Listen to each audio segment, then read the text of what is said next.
Hi, my name is Boris and welcome to Cosmic Trading, and today we're going to cover SPX, Aapl, Pltr, Uranium, and Costco. Let's start with SPX real quick. So if I'm being honest with you guys, I am tired of being right so many times. Yesterday I said the market would probably not drop more than 0.7%, and here we go, exactly on point. Anyways, so if tomorrow we use this area as support again, which I have some doubt, but we might be able to use this green line as support. This is a very long-term line. So if we do, then we might try to break gap 1 again in this red trend line.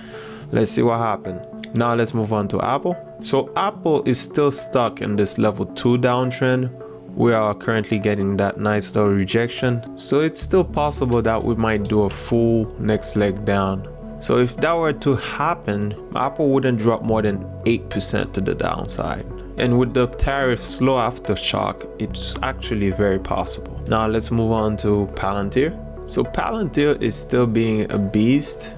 We tested this area and it seems to be having quite a bit of trouble holding it up higher. So Pltr might take a little breather now, which would be very awesome. To be honest, Pltr needs some breather so I can bite the dip, to be honest.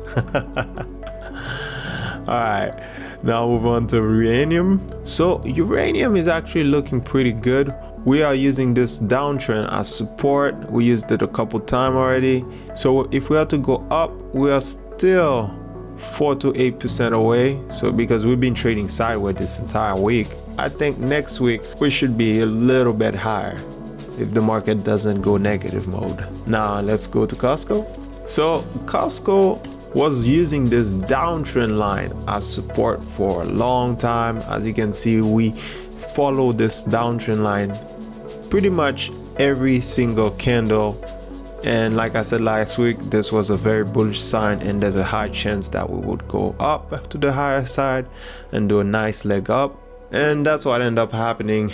And I'm gonna stop trying to be so right and keep telling how right I am, because I'm feeding my ego way too much right now. But yeah, anyways, I wish you all the best. Thank you for watching. I hope to see you next time.